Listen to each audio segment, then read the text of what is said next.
துலாம் ராசியில் பிறந்த உங்களுக்கு உங்களுடைய ராசிநாதன் சுக்கிரன் இந்த வாரம் கோச்சாரத்தில் 5ஆம் இடத்துல இருக்கார். ஆனால் பாருங்கள், அவர் 5ஆம் இடத்துல மகிழ்ச்சி ஸ்தானத்தில் இருந்தால் கூட அந்த மகிழ்ச்சியை முழுமையாக அனுபவிக்க முடியாத சுச்சுவேஷன். அவர் வாங்கின நட்சத்திரம் செவ்வாய் 4ஆம் இடத்துல இருக்கார். அப்போ பாருங்கள், வாழ்க்கையில் ஒரு நன்மை ஒரு தீமை அதே கிரகம் செய்கிறதுக்கு தயாராக இருக்காங்க. இன்னொரு பக்கம் உங்களுடைய 5ஆம் இடத்துல புதன், 5ஆம் இடத்துல ராகு, இதெல்லாம் இருக்கிறது. ரொம்ப நாளாக குடும்பத்தில் சுபகாரியங்கள் சுப நிகழ்ச்சிகள் நடக்காமல் இருந்தால் நடக்கும்.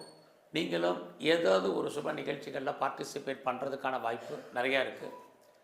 எதிர்பாராத ஆலய தரிசனம், தெய்வ தரிசனம் உங்களுக்கு அமையும். அது மட்டுமல்ல, ரொம்ப நாளாக யாரெல்லாம் குழந்தை எதிர்பார்த்து காத்துட்ருக்கீங்களோ குழந்தைக்கான வாய்ப்பு, குழந்தைகளால் மகிழ்ச்சி, குழந்தைகளால் சந்தோஷம், இதெல்லாமே துலாம் ராசியில் பிறந்த உங்களுக்கு இருக்குது. இன்னொரு பக்கம் பார்த்திங்கன்னா, உங்களுடைய 4ஆம் இடத்துல சூரியன் செவ்வாய் இருக்கிறது. உங்களை பொறுத்த வரைக்கும் வாழ்க்கையில் எல்லாம் இருந்தாலும் ஒரு அன்சாட்டிஸ்ஃபைடாக இருப்பதற்கான சுச்சுவேஷன் இருக்குது. இந்த மாதம் எதிர்பாராத விதமாக உங்கள் வீட்டில் யாராவது கெஸ்ட்டு வர்றதுக்கு, நீங்கள் கெஸ்ட்டாக போகிறதுக்கு, அல்லது எதிர்பாராத டூர் அல்லது ட்ராவல் போகிறதுக்கு வாய்ப்பு இருக்குது.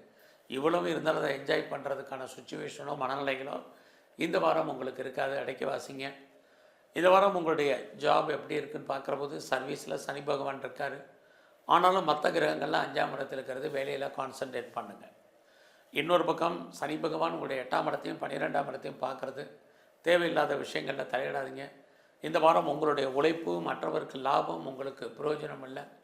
ஸோ உங்களுடைய மேரிட்டல் லைஃப்பில் ஒரு அன்சாட்டிஸ்ஃபைடு இருந்துக்கிட்டே இருக்கும். உங்களுடைய பிஸ்னஸ்லேயுமே ஒரு திருப்தியற்ற மனநிலை என்பது இருக்குது. லாபம் இருக்குது, லாபம் கைக்கு வரதில் தடை இருக்குது. ஸோ இந்த வாரத்தில் தேவையற்ற எந்த விஷயமாக இருந்தாலும், கவர்மெண்ட்டாக இருக்கட்டும் ப்ரைவேட்டாக இருக்கட்டும், இந்த மாதிரி விஷயங்களில் தலையிடாதீங்க. கடன் கொடுக்காதீங்க. யாருக்கும் பெருசாக செக்யூரிட்டி கொடுக்காதீங்க.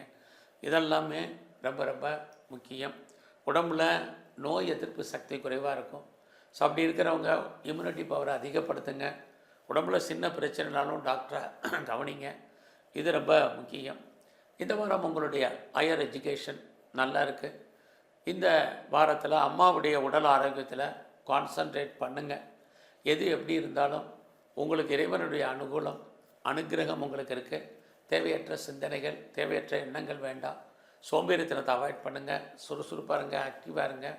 லைஃப்பில் உங்களுக்கான எய்ம் என்ன, ப்ராஜெக்ட் என்ன, அதை எப்படி நீங்கள் ஃபுல்ஃபில் பண்ணுறது அப்படிங்கிற பிளானிங்கை பண்ணுங்கள்.